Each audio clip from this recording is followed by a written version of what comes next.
Hello everyone.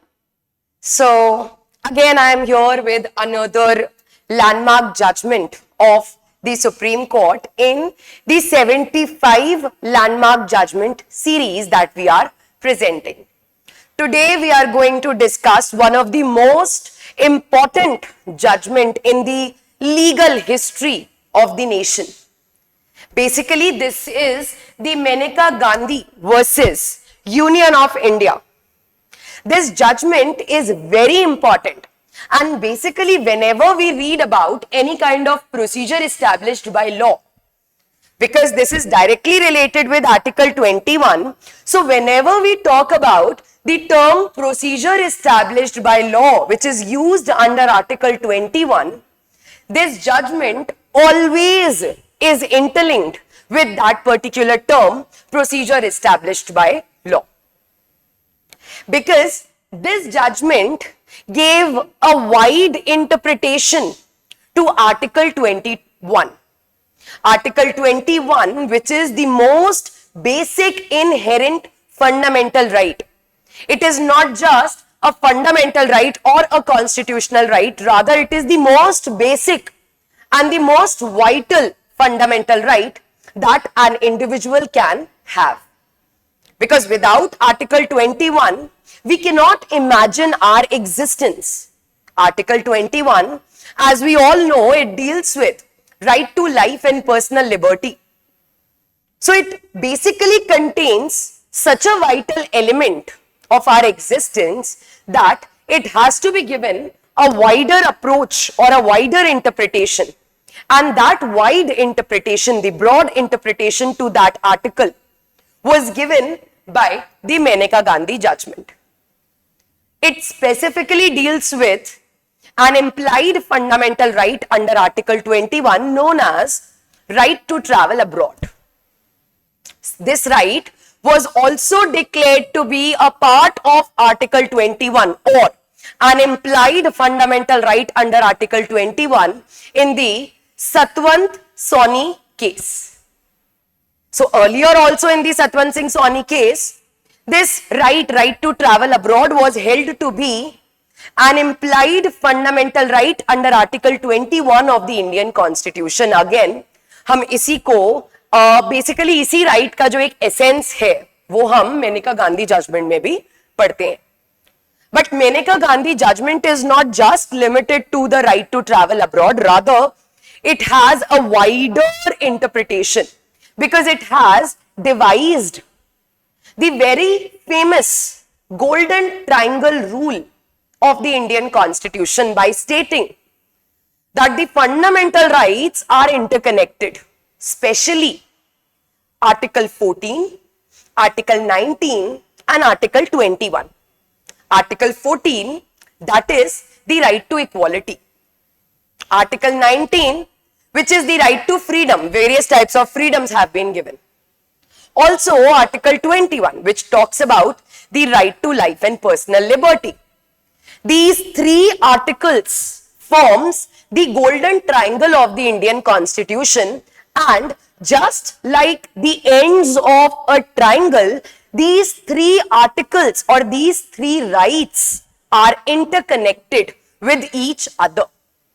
One right is incomplete without the other, and that is why it is known as the golden triangle rule. This triangle is addressed as a golden triangle. Why? Because this triangle consists of those rights or those fundamental rights which are most vital for any individual, and that is why we have a golden triangle rule under the Maneka Gandhi judgment. So basically this judgment consists of the facts that the Maneka Gandhi was initially, the passport was issued to her. After that, due to the executive administrative order or the executive order, government order, the passport was surrendered. She was asked to surrender basically the passport. That means the passport was impounded. Her passport was impounded. Then she raised a request for the recovery of the passport. She has a right to recover. But her request was also denied. Her request was also rejected, stating that this order of impounding is for the interest of the general public. Other than this, no other reason was mentioned as to why her passport is being impounded, and then her passport was finally impounded as aggrieved by such order. By the cancellation of her request, she was aggrieved and she files a writ petition before the Supreme Court claiming a writ under Article 32 of the Indian Constitution for the handing over of the passport. Now, in this case, various issues were formed, but this case is famously known for one issue that is dealt in this judgment. And the issue is that whether Article 21, which means no person shall be deprived of the right to life and personal liberty except for the procedure established by law. So whether the issue was that whether the term procedure established by law means a mere formalistic procedure, or whether it impliedly includes the concept of due process of law. So it was basically procedure established by law versus the due process of law, in which the Supreme Court clearly held that the term used in Article 21, that is, the procedure established by law, has to be given a wide interpretation, and it should mean not only a mere formalistic procedure. Rather, it means that the procedure established by law has to be there in order to violate the right to life and personal liberty, and such a procedure should be a just, fair and reasonable one. इस case में बोला गया कि just because Article 21 में लिखा है procedure established by law, we cannot deprive a person of his or her right to life and personal liberty by an arbitrary procedure or by an oppressive procedure. Rather, the procedure must not only be established by law, the procedure must also be a just, fair and reasonable procedure. That means the fairness in the procedure has to be there, the reasonableness in the procedure has to be there, and a just procedure. That means ultimately it should be directly related to the concept of justice, which is enshrined in the preamble. And we all know the concept of fairness, the concept of reasonableness, the test of reasonableness has been given under Article 14. Article 14 deals with the reasonableness of the law or the procedure of law. So basically, that is how Article 21 is connected with Article 14 and Article 19 also, which forms a golden triangle. कि जो article 21 में procedure established by law लिखा है वो एक मियर procedure नहीं है, rather that procedure established by law has to fulfill the test of Article 14, that is being a reasonable procedure, being a reasonable law. That is how these principles are interconnected. Also, when we read about the Keshwananda Bharti judgment, in which various principles of the basic structure have been given, that कि basic structure क्या होता है, basic structure किस तरीके से देखा जाएगा, etc. In that judgment also it was clarified that the basic structure cannot be defined because it consists of various principles which are intertwined, या फिर इनको बोला जाता है that these are the overarching principles which cut across not only one or two provisions of the constitution, rather they cut across various provisions of the constitution. So in that manner in which the reasonableness or the fairness is applicable upon Article 14. In the same manner, the principle of reasonableness or fairness will also be applicable in Article 21. So, therefore, after this judgment, it was concluded that the procedure established by law should not remain a mere procedure. Rather, it should be a just, fair and reasonable procedure. That we cannot deprive a person of his or her personal liberty by a procedure which is an arbitrary one. Rather, the procedure which is being followed has to be a reasonable procedure, a just procedure, a fair procedure. And here, the procedure by which she was deprived of her personal liberty, she was deprived of her passport without giving her the reasons as to why her passport is being impounded, was held to be an arbitrary procedure. Also, here in this case, the principle of natural justice was also, the issue of principle of natural justice was also raised. कि जब हमने बात करी that the procedure has to be a just procedure, that means it has to be a justice oriented procedure, and justice automatically includes principles of natural justice. Even though principle of natural justice, they have not been expressly given in the Indian Constitution, but whenever we talk about the fundamental rights are always interpreted in line with the principles of natural justice. So a person under Article 21 also has a right to be heard. That is audi alteram partem. Such right was not given to Menaka Gandhi or the petitioner in this case. And her passport was impounded. She was asked to surrender it without giving her an opportunity to express her opinion. That is why Article 19(1)(a), freedom of speech and expression, has also been included here, which indirectly or directly includes audi alteram partem, right to be heard, right to give their representation, right to give their opinion, right to represent their side. So let's now see what is the details of the case. The name of the case is Menaka Gandhi versus Union of India.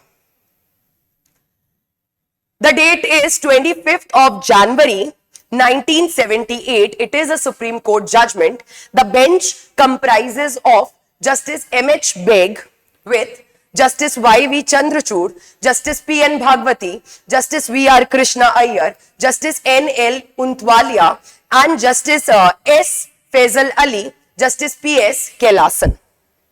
Also, this is the citation, full citation of the judgment. Let's look at the factual background. वो मैंने अभी आपको brief में discuss किया है factual background. Now what is the factual background? Menaka Gandhi was issued a passport on 1st of June 1976 under the Passport Act 1967. We have already discussed this. On 2nd of July 1977, the Regional Passport Office, New Delhi, ordered her to surrender her passport within 7 days, citing public interest under Section 10, Clause 3, Subclause C of the Act. The Act, which Act? The Passport Act. Then, upon her request for the reasons behind this order, the government of India declined to provide any, stating it was against the interest of the general public. So she requested that she wants her passport back, but her request was also declined, stating that it is against the public interest in general. Next is, she challenged this act of the government. The act of declining her request was challenged by the Menaka Gandhi, that is the petitioner here, by filing a writ under Article 32 of the Indian Constitution, alleging that her fundamental right has been violated. Which fundamental right? The fundamental right under Article 14, under Article 19 and under Article 21. Article 14 because Article 14 deals with right to equality, and a discrimination is being created here. that she is not being given an opportunity of being heard, तो एक unequal treatment or a discrimination is being conducted here. That is why violation of Article 14. Article 19, because she was not given an opportunity to express her opinion. That is why Article 19, and Article 21, because it is against her right to life. Right to life always includes right to live with dignity. So this is definitely against her dignity and against her right to personal liberty. That is why these three. The legal provisions, as I just mentioned, Article 14, Article 19(1)(a) and 19(1)(g). 19(1)(a) is freedom of speech and expression. 19(1)(g) is freedom to practice any trade, profession or business, or carrying on any business. And Article 21. As we just discussed, Article 14 deals with right to equality. 19(1)(a) deals with freedom of speech and expression. 19(1)(g) deals with freedom to trade, to practice any trade or profession. Article 21 deals with protection of life and personal liberty. And जो provisions और ऊपर mention किए गए थे relates to the Passport Act, that is section 10 clause 3 subclause C, that is the authority to impound. Impound is to confiscate, to take. To impound the passports in the interest of general public. इसी power को use करते हुए her passport was impounded by the authority. Section 10 clause 5, obligation to provide reasons for impounding a passport. 10 clause 3 के अंदर authority दी गई है that the impounding can be done, but along with that 10 clause 5 provides for an obligation upon the authority that the authority has to provide the reasons for such impounding. But here the specific reasons were not given. It was only mentioned that in public interest. The judgment. The Supreme Court delivered a landmark judgment significantly expanding the interpretation of Article 21. Because I just mentioned that here the interpretation of Article 21 was broadened in the sense that procedure established by law has to be interpreted as a due process of law. That means it has to be just, fair and reasonable. The court held that the procedure established by law under Article 21 must be right, must be just and fair, and it should not be arbitrary, it should not be fanciful, or it should not be oppressive in nature, thereby introducing the concept of the due process of law in the Indian jurisprudence. That even though the terms which are used are procedure established by law, but again, because Article 21 cannot be read in isolation, it has to be read with Article 14 and Article 19. Therefore, procedure established by law has to be given a wider interpretation to include the due process of law, the reasonableness of the procedure and the fairness of the procedure. It emphasized that any law depriving a person of personal liberty must stand the test of Article 14, 19 and 21. As I just mentioned, the test of reasonableness, the test of fairness and the test of justice. Collectively referred to as the golden triangle of the Indian Constitution, that it is collectively known as the golden triangle. All right. The court also underscored the necessity of adhering to the principles of natural justice. Just now I discussed that the principle of justice which is enshrined in the preamble impliedly includes the principle of natural justice also. Right to be heard is an implied fundamental right under Article 21, because for a dignified life, audio alterum partem, or right to be heard, is something which is very important to maintain the dignity of the individual. So it also includes principle of natural justice, particularly the right to be heard even in administrative actions affecting the fundamental rights. Consequently, the court deemed the impoundment of the Maneka Gandhi's passport without furnishing the reasons, because the reasons were not given, therefore the order of impoundment was found to be an arbitrary one. The procedure which was followed for impounding was considered to be an arbitrary one. क्या लिखा है? Without furnishing the reason or providing an opportunity as a violation of her fundamental rights. That means it gives rise to arbitrariness because no reasons were given and no opportunity was given. Hence, they violated the fundamental right of the petitioner here. That was the judgment in this particular case. Now, let's look at some of the practice question. Question number 1, which is basically an MCQ based question. In the case of Maneka Gandhi versus Union of India, which constitutional principle was reinforced by linking Article 14, 19 and 21? We just discussed that the concept or the rule of golden triangle was devised. So the answer will be C. Option C will be the correct answer, golden triangle rule. Next question is a descriptive one. It is a mains examination question. Critically analyze how the Supreme Court's decision in Maneka Gandhi versus Union of India transformed the interpretation of personal liberty under Article 21 of the Indian Constitution. अब यहाँ पे because they have mentioned that you have to do the critical analysis. यहाँ पे इन्होंने सिर्फ analyze नहीं लिखा है. They have written critically analyze. And whenever in any mains examination question, the term critical analysis or critically analyze has been mentioned.